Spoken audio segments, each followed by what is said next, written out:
Hi, Goddess of Love here again. Kamusta kayo dyan mga goddess ko? So, another reading na naman tayo today for the fire signs, Aries, Leo, and Sag. No? So, kamusta kayo dyan mga fire signs natin dyan?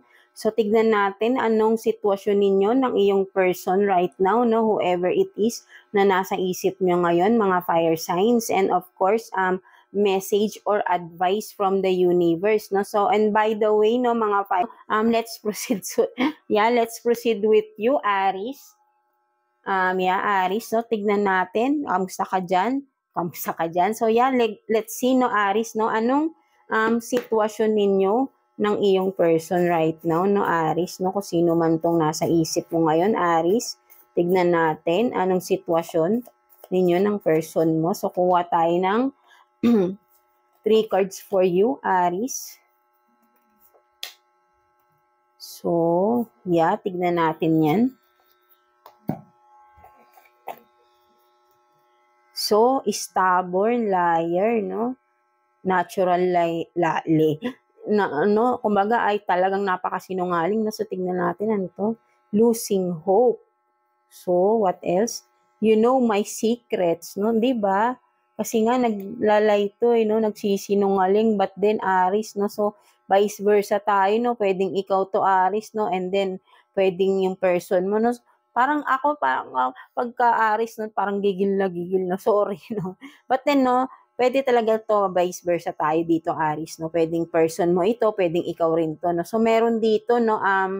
Kumbaga, nalaman ng kanyang mga sikreto, right, no? Kasi nga, kumbaga, matigas ulo nitong tao na ito at napakasinungaling, no? So, maraming tinatago to kasi bakit ka ba magsisinungaling? Because may tinatago ka, right, no? But then, nalaman kasi yung mga sikreto na tinatago, right, no? So, whoever it is, no, Aries, no? So, kung ikaw man to, nalaman mo yung mga sikreto ng person mo na nagsisinungaling o ikaw to, Aries, na sinungaling sa person mo at nalaman na ng person mo lahat ng mga tinatago mo, no? And right now, may pwedeng both of you, no, losing hope kasi nga maybe magkakaroon na ng separation, no, between the two of you, no. So ayun yung nasisense ko dito because of the secrets revealed, no, something like that, no. So hindi na kinaya, no, tong mga sikreto na ito, no, something like that, no. So losing hope, meron separation na mangyayari, no, for some of you, Aries. So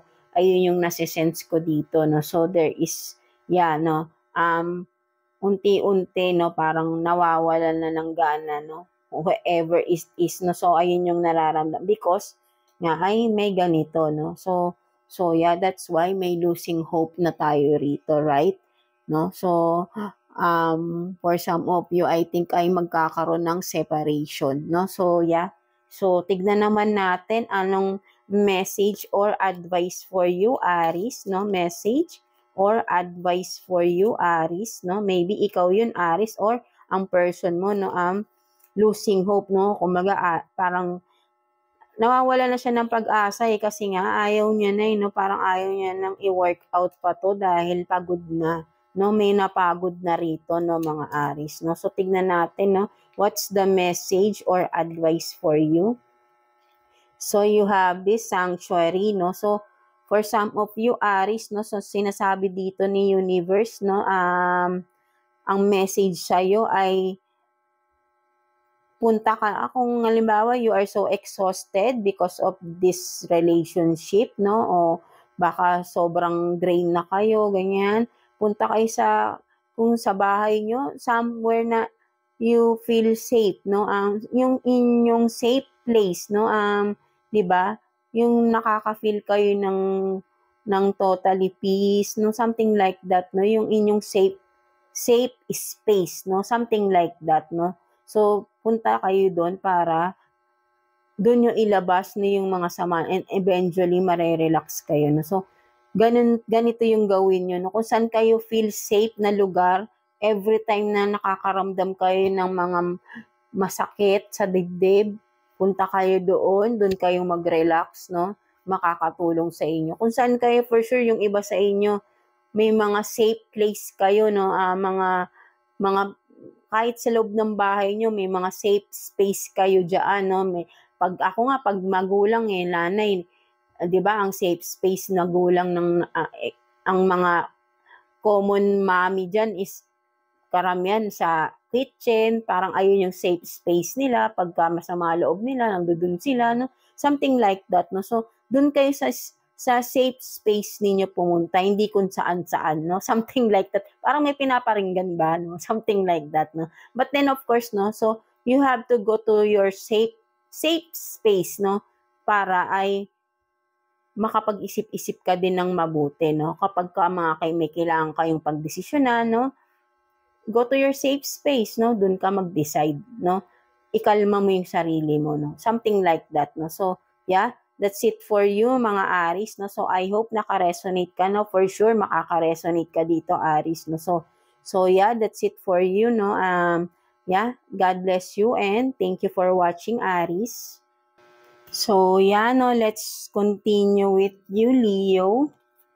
So, hi, kamusta ka dyan, Leo natin? So, tignan natin anong sitwasyon ng person mo right now, no? Ng person mo, no? Sitwasyon ninyo ng person mo, no? Mga Leo natin, no?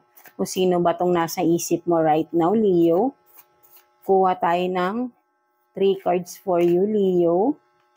So, yeah, 1, 2, and 3. So, let's see. Look for a sign. Ask your angels. They'll be guiding you, no? So, yan, no? Tingnan pa natin. I like hooking up multiple partners, no? So, merong nang-cheat dito na mga Leo, no? So, what else? I want you cause I need your status, no? So, merong talaga dito, no? Kaya pala lumabas na yung inyong angel guides, mga Leo natin dyan, no? So, sinesendan kayo ng mga signs ng inyong guides, no? Mga Leo natin, no? Kumbaga, usog lang natin to, no? Sinesendan na kayo dito ng guides nyo, no? Mga angel guides nyo, Leo, na para makita nyo na, no, kung sino talaga yung person na kadil nyo, no. Yan, no, niloloko kayo ng inyong partner, no. So, meron ditong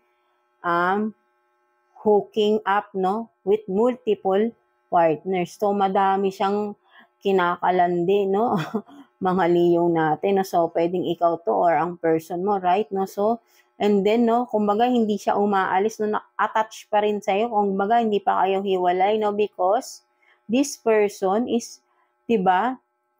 Kailangan ka niya because may nabe-benefit siya sa iyo, no, mga Leo, no. So kaya talagang nandyan pa rin siya, no. Hindi siya umaalis because yun nga no. So maybe for some of you, Leo, no, may mga hint ka na rito but then parang wala ka pang talagang no, kumbaga parang siguro ay may nararamdaman ka na, but then parang wala ka pang ebidensya talaga, no. But then, your angels, no, kaya siguro may nararamdaman ka na, no, something like that, because your angels is sending you a signs, no, ginaguide ka na, no, and then for some of you, nalaman mo na ito dahil nga ginaguide ka ng inyong mga angels, no. So, nangingialam na dito si universe, no, mga Leo, kasi siguro ay matagal nang nangyayari to, no? So, hindi na tama, no? So, nakialam na rito ang inyong mga guides, si universe, no? Right? So you have to be careful, no? Mga Leo natin, no? Talagang niloloko ka at ginagamit ka ng tao na ito, no? So, kung kayo pa rin ito ay mag-isip-isip ka na dahil hindi na makakabuti sa itong tao na ito, no? So, kailangan mo na lang talaga ay to let go, no? For some of you, no? So, ask for guidance pa, no, para makakuha ka pa ng sapat na information, sapat na mga evidence, no, for some of you, Leo, no, para totally makawala ka na dito sa tao na ito, no, mga Leo, no, mag-pray ka lang, no, hingi ka ng guidance kay God, no, and your angels, nandiyan sila, no, ask them, no, ask your angels, no, i-guide ka nila, mga Leo natin dyan, no. So, let's see, what's the message or advice for you ni universe, Leo, no? Tingnan natin. advice or message for you. Kuha tayo ng one card for you, Leo. So, you have this solitude, no? So, you need to, spend time alone, no? Maybe for some of you talaga, gusto mo talaga nag-iisa, no? Doon ka nakakakuha ng peace of mind, no? For some of you, kung makikita mo rito, no? May mga tao sa likod, nagpa-party-party, but then ikaw ito nasa labas, mas gusto mong nag-iisa dito, no? Together with the animals, parang mas gustong-gusto mo pa na sila yung kasama mo, no? For some of you, Leo, no? Nature lover ka, no? And, maybe introvert din, no? For some of you. That's why, maybe talaga ay merong mga nananamantala sa'yo, no? So, something like that, no? So, continue mo lang to, no? Kung saan ka mas nakakakuha ng peace of mind, and then, just go, no? Kung ano yung gusto mo sa buhay mo, Leo, no? So, but then, kung ikaw ito, na, yan nga, ang person mo ay niloloko ka na, mag-isip ka na dito, Leo, no? So, kailangan mo na mag-decide, no? And, of course, ask your angels, no? Sinasabi dito, no? Ask your angels, no? Bibigyan ka nila ng mga signs or ipapakita nila sa'yo, no? Yung mga ebidensya, no? Kung hindi mo pa nakikita, no, Leo. So, maniwala ka lang, magtiwala ka lang sa iyong mga guides. And of course, kay God, no? Kay universe, magdasal ka, no? Para i-guide ka kung saan ka dapat pumunta, no? Kung anong dapat susundin, gagawin mo, no? Something like that, no? So no? I hope naka-resonate ka dito, Leo, no? So, may warning sa'yo rito, no? So, maybe hindi mo pa alam talaga to, no? For some of you. And for some of you, natapos na ito, nalaman mo na, but then, hindi ka pa nakakawala, no? So, you have to decide na rin, no? Mga Leo natin, no? So, again, vice versa tayo rito, no? Pwedeng ikaw din to, Leo, sa iyong partner, no? So, that's it for you, Leo, no? So, God bless you all, and thank you for watching, Leo. So, no, let's continue with you, Sag, no? So, kamusta kayo dyan, mga Sag, no? So, tignan natin, no, anong sitwasyon meron sa inyo ng iyong person on your mind, no, mga Sag natin. So, anong meron sa inyo ng person mo, mga, Sagittarius, no? So, kuha tayo ng 3 cards for you, Sag. So, 3 cards for Sag, no? 1, 2, and 3, no? So, tignan natin yan. So, you don't love me, no? So, may nagtatampo rito, Sag, no? So, tingnan pa natin. Bigla ako napaos, ha? So, I can't change myself. So, merong hirap magbago rito, no? Mga Sag, no? So, parang may drama dito, no? So, tignan pa natin. I want more of you. Diba? May drama nga. Diba? May nagdadrama dito, mga Sag, no? So, maybe ikaw to or ang person mo, again, no? Vice versa. Sabi ko na, diba? May nagdadrama, no? Maybe ito yung mga pinagsasabi niya sa'yo, no? Kapag nagtatalo kayo, no? Mga Sag, no? So, sinasabi ng person na ito na, hindi mo na ako mahal, o, tapos, yun nga, kumbaga ay sasabihin niya, magbabago na siya, but then, hindi niya kaya talaga palang magbago, no? Nagtatampo-tampuhan siya kunwari, but then, ang totoo, hindi niya kayang magbago. And this is what that person really want, is your energy or literal na benefits na nakukuha niya sa'yo, no? Mga Sag, no? So, ayun lang ang mahalaga sa tao na ito, mga Sag, no? So, again, no, vice versa, pwedeng ikaw or ang person mo, right? No, so, ayun lang ang mahalaga sa kanya, no? May tampu-tampuhan to na ganyan-ganyan, you don't love me, ganyan. Siguro pag nagtatalo kayo, no? Something like that, no? But then, ito ang totoo, no? Hindi kanya talaga, kumbaga ay, yun nga, no? Nagdadrama lang siya because ayaw niya talagang totally ay maghiwalay kayo, no? Because meron siyang nabe-benefit sa'yo, no? Mga Sag natin, no? No? Ang totoo, hindi niya kayang baguhin ang sarili niya, no? Nagpapanggap siya sa'yo, Sag, no? So, I know na nasisense mo na ito, no? For some of you, Sagittarius, no? Nasisense mo na itong tao na ito na nagdadrama-drama lang sa'yo to, no? But then, alam mo, there is something behind of that person, right? No? So, kailangan maging careful ka sa tao na ito, 'di ba? dapat ay, nasa sa'yo yan. Kailangan mo na ring mag-decide siguro kung mag-stay ka pa because alam mo na eh. No? And for some of you na hindi pa nakakaalam ng totoo behind sa person mo, obserbahan mong mabuti yung kinikilos niya.